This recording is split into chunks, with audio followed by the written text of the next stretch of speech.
To Alfonso, King of Portugal, and to his successors, is granted the faculty of the royal powers, the highest places, the lands, etc. of the unbelieving, who are to be hunted down and subjugated. Nicolaus, Bishop, servant of the servants of God, for an everlasting record of the matter. To the most beloved Son in Christ Alfonso, illustrious King of Portugal and Algarve, be health and apostolic benediction.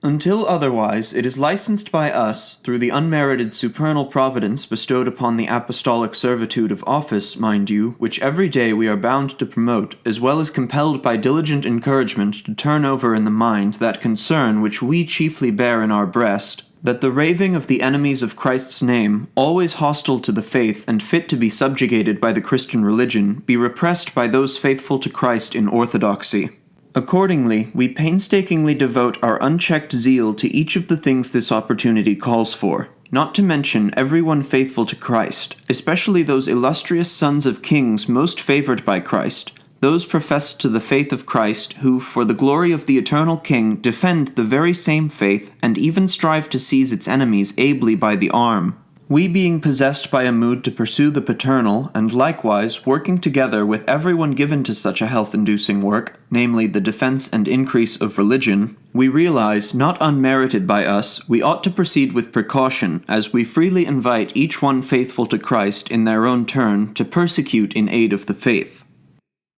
Truly, just as from the pious and Christian we observe your desire to proceed, to subjugate the enemies of Christ, namely the Muslims, so too for the faith of Christ you seek to bring some back by able hand, if the backing of the apostolic seat is granted to you for it. We, therefore, considering those rising up against the Catholic faith and attempting to destroy the Christian religion, by virtue of this and other steadfastness against those faithful to Christ which is to be resisted, in order that those faithful to that very same faith be kindled by ardor and by virtue for the purpose of averting that ready force, that they may not only impede by hindrance of their contrary efforts, but also hold back these unjust efforts by firmness of opposition, and by this same defending scatter the undertakings of the unfaithful, for God, for whom they wage war, we, who are strengthened by divine love, bidden by Christian charity, and bound by obligation to shepherdly duty to those of the faith, for whom Christ our God poured out his blood, that they might be mindful of their integrity and increase, and with us also rightly desiring to foster the vigor of the souls of the faithful, and your royal majesty in such holiest proposition, grant to you this opportunity against the Muslims, pagans, and other infidels, and whatever enemies of Christ, wherever their kingdoms, duchies, counties, principalities, and other dominions, lands, locales, villas, castles, and whatever other possessions and movable and immovable goods exist, and in whatever name they be registered, detained, and possessed by those same Muslims, pagans, infidels, and enemies of Christ. And from whomever it may be, either from whatever king or prince, or else kings or princes, the kingdoms, duchies, counties, principalities, and other dominions, lands, locales, villas, castles, possessions, and such goods as may exist there, are to be invaded, conquered, stormed, and subjugated, and their persons are to be reduced to perpetual servitude, while these kingdoms, duchies, counties, principalities, and other dominions, possessions, and such goods are to be perpetually applied and appropriated to you and your successor kings of Portugal, to be converted into your use and utility, and that of those same successors, full and free by apostolic authority, and by seisin of those present there. And your same royal majesty we entreat, request, and urge attentively, being girded with the sword of virtue and fortified by strong spirit for the furtherance of the divine name and the exaltation of the faith, and even for your soul to be conquered by salvation, having God before the eyes in such a business, to extend the force of your virtue, so that through your royal majesty the Catholic faith might be regarded as having brought back a triumph against the enemies of Christ, and you the crown of eternal glory for waging war in those lands, each of which God promised us by his own diligence, as well as the benediction of the said seat, and furthermore the grace that you be strong and fruitful as deserved.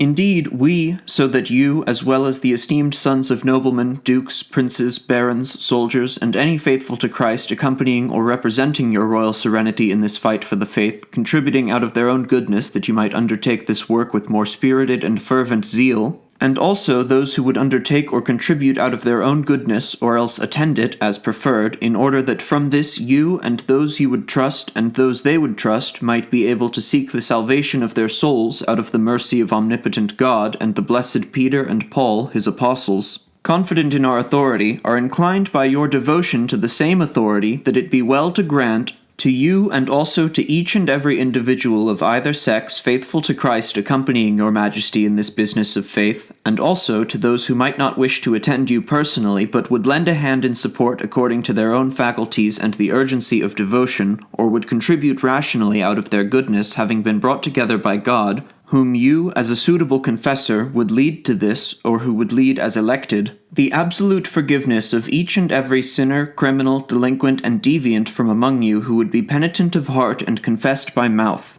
To you and to those same accompanying you during any war you might happen to enter into against the above-mentioned infidels. And to those not accompanying in truth, but lending a hand and contributing as preferred, in the sincerity of faith, by the unity of the Holy Roman Church, and also by obedience, and by our devotion and that of our canonically initiated successor Roman pontiffs, effective at once and persisting until the moment of death. Thus it would follow to be done, despite the fact that the same confessor from among these accompanying, lending a hand, and contributing, over whom looms another's satisfaction, that being yours, through you and also through them, supposing you should survive and they should survive, or else through your or their heirs, if by chance then you should pass away or they should pass away, as you and they and also the above-mentioned heirs would be obligated to do as preferred.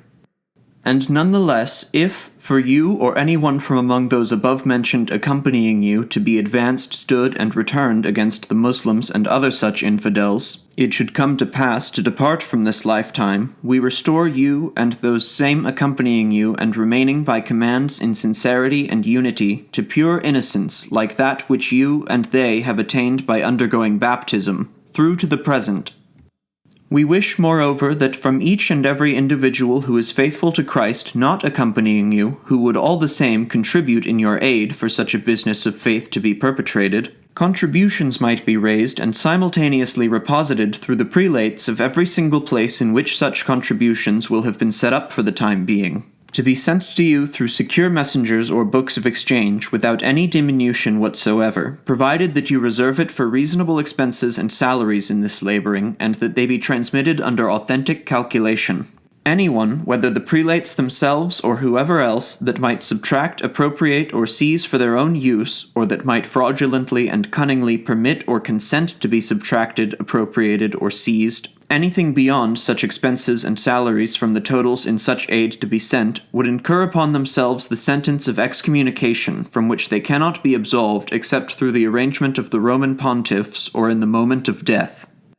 The rest would with difficulty be set down in the present record. We wish to bestow ranks upon each individual in whom the faith will have been made manifest, and by the same authority we pronounce that of those records those will be adopted which are undersigned by the hand of a public notary and secured by the seal of any bishop or else that of the superior court. In the same way that absolute faith is called upon, so would such original records be produced and shown.